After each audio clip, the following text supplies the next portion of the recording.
Hello বন্ধুরা, welcome to সিনেমার আড্ডাঘর। কেমন আছো সবাই? আশা করি ভালো আছো। আজ আমি এক্সপ্লেন করতে চলেছি ইংল্যান্ডের একটি অ্যাডাল্ট থ্রিলার মুভি, যে মুভিটির নাম হলো দি আউটিং, যা 1987 সালে মুক্তি পেয়েছিল। বন্ধুরা, একটিবার ভেবে দেখো, যদি একটা ল্যাম্প থেকে বেরোনো জিন মানুষের শরীরে প্রবেশ করে অন্য মানুষদের মারতে লাগে, তাহলে কেমন হবে? হ্যাঁ, কিছুটা এমনই হয় আমাদের আজকের এই মুভিটিতে। তাহলে চলো আর কোনো দেরি না করে তোমার আর আমার চ্যানেলটিকে সাবস্ক্রাইব করে ভিডিওটি এনজয় করতে থাকো। তো বন্ধুরা, মুভিটির শুরুতে আমাদের 3 বদমাশ চোরদের দেখানো হয়, যারা একটি গাড়িতে করে একটা প্রাচীন বাড়িতে চুরি করার উদ্দেশ্যে যাচ্ছিল। যে বাড়িটা একটা বুড়ি মহিলার ছিল, যার নাম ছিল জিয়া। এরপর 3 বন্ধু মিলে সেই বাড়িতে চলে যায়। জিয়ার বাড়ি তাদের কাছে কোনো মিউজিয়ামের থেকে কম মনে হচ্ছিল না, কারণ সেখানে সবকিছুই অনেক প্রাচীন কালের ছিল। পুরো বাড়ি খোঁজার পরেও তারা যখন কোনো টাকা পয়সা পায় না, তখন তারা রেগে গিয়ে জিয়ানের কাছে চলে যায় আর তার কাছ থেকে টাকা নেওয়ার জন্য ফোর্স করতে লাগে। তখন তাদের মধ্যে একটা ছেলে, যার নাম ছিল অ্যাশ, সে খুব রেগে যায় আর সে তার হাতে থাকা একটা বড় হাতুড়ি দিয়ে দেওয়ালে মারতে লাগে। তখন সে বুঝতে পারে দেয়ালটা ভিতর দিয়ে ফাঁপা, আর সে আরো জোরে জোরে মারতে লাগে। তখন সেই দেওয়ালটা ভেঙে যায় আর তারা সেখানে একটা সিন্দুক দেখতে পায়। অ্যাশ সময় নষ্ট না করে সিন্দুকটি ভেঙে দেয় আর তার মধ্য থেকে একটা ল্যাম্প বের হয়।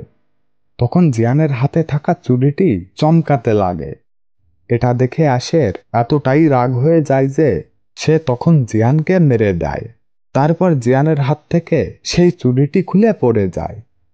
অ্যাশ তখন সবাইকে বলে, তোমরা নিচে গিয়ে দেখো, কোথাও টাকা পয়সা পাও নাকি।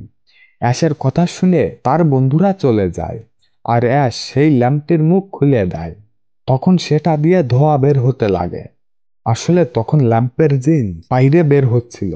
কিছুক্ষণ পর জিনটি জিয়ানের মৃতদেহের মধ্যে প্রবেশ করে আর জিয়ানের শরীরে থাকা জিনি উঠে অ্যাশকে মেরে দেয়। তারপর সেই জিন বাইরে গিয়ে অ্যাশের বাকি বন্ধুদেরও মেরে দেয়। পরের দিন সেখানে পুলিশ আসে আর তারা এটা কিছুতেই বুঝতে পারছিল না, বাড়িতে 4-4টে মার্ডার কিভাবে হলো। পুলিশরা এ ব্যাপারে বেশি মাথা না ঘামিয়ে জিয়ার বাড়ির সব প্রাচীন জিনিসগুলি মিউজিয়ামে পাঠিয়ে দেয়, যেখানে 2টো লোকও ছিল, যাদের নাম ছিল ডিলিয়াম আর মেসি। তারা দুজনে সেই ল্যাম্পটি দেখে হতাশ হয়ে পড়ে।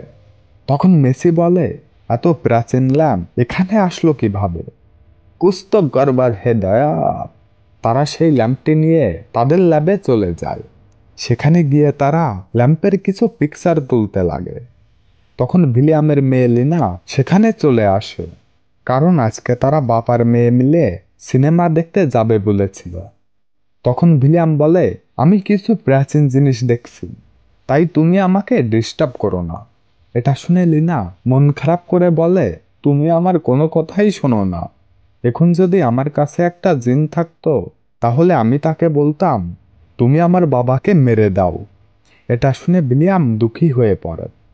তখন সেখানে মেসি চলে আসে আর ভিলিয়াম তাকে বলে, আমাদের এখন কেমিক্যাল বানানো উচিত, যাতে আমরা এটা বুঝতে পারি যে এই ল্যাম্পটির বয়স কত।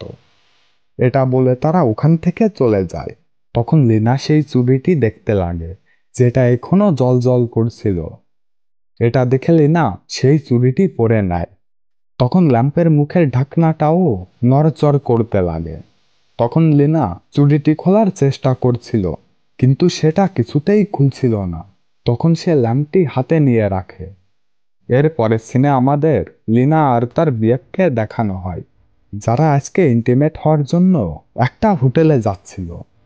অন্যদিকে ভিলিয়াম আর মেসি জেনে গিয়েছিল এই ল্যাম্পটি 5000 বছর পুরনো। তারপর আমাদের লিনাকে দেখানো হয়, সে সেই ল্যাম্পটির কাছে গিয়ে সেটি ঘষছিল। লিনা সেই ল্যাম্পের মুখটি খুলে দেয়। তখন সেই জিনটি লিনার শরীরে প্রবেশ করে যায়। তারপর সে তার কলেজে গিয়ে তার বন্ধুদের সাথে দেখা করে, যেখানে তার বিয়ে ছিল। তখন লিনা বলে, আজ রাতে আমরা এখানেই থাকবো আর সব কাপড়রা মিলে সেক্স করব, যেটা বাইরে থাকা দুই বদমাইশ ছেলে শুনে ফেলে। আর তারা লিনার সাথে ইন্টিমেট হওয়ার কথা ভাবে। অন্যদিকে সেই জিনটি লিনার শরীর থেকে বাইরে বের হয়ে মেসির ঘরে চলে যায় আর তাকে ভয় দেখাতে লাগে। জিন কিছুতেই চাইছিল না যে মেসি তার ব্যাপারে আরো কিছু জানুক, তাই সে তাকে ওখানেই মেরে দেয়। কিছুক্ষণ পরে মেসির গার্ড মেসিকে দেখতে আসে, আর সে মেসিকে দেখে অনেক ঘাবড়ে যায় আর পুলিশকে ফোন করতে লাগে। কিন্তু তখন সেই জিন তাকেও মেরে দেয়। এরপর এক এক করে জিন লিনার সব বন্ধুদেরও মারতে লাগে। জিন তো লিনার একটা বন্ধুকে মাথা ফাটিয়ে মেরেছিল, আর অন্যজনকে পেট চিরে, আবার দুইজনকে তো সাপের কামড়েও মরতে হয়েছিল। এরপর জিন একটা মমি জ্যান্ত করে লিনার বিয়েকে মেরে দেয়, যেটা দেখে লিনা মিলিয়াম আর তার বান্ধবীর কাছে চলে যায় আর তাদের সবটা খুলে বলে। কিছুক্ষণ পরে সেই জিন তাদের সামনে আসে আর বলে, আমি শুধু লিনার ইচ্ছাই পূরণ করব। তখন আমরা জানতে পারি সবকিছুই এই চুরির জন্য হচ্ছিল। প্রথম চুরিটি জিয়া করেছিল, তাই তার কাছে একটা বড় বাড়ি ছিল, আর এখন চুরিটি লিনা পড়ে আছে। তখন জিন তাকে একটা হুইস চাইতে বলে। লিনা তার কথা মতো বলে, আমার হুইস হলো আমি আমার বাবার মৃত্যু চাই।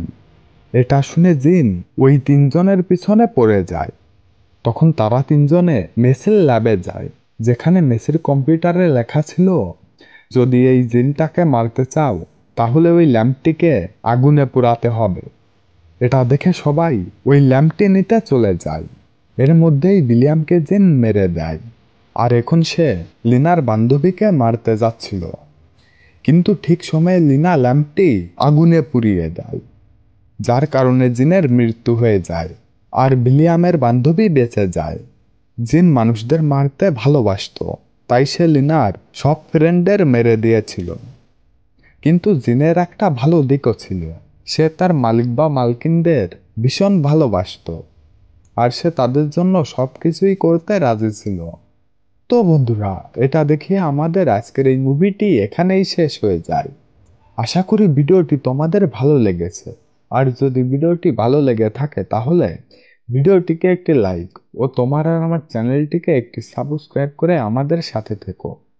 দেখা হচ্ছে নতুন কোনো ভিডিওতে। ভালো থেকো, সুস্থ থেকো, ততক্ষণ পর্যন্ত বাই বাই।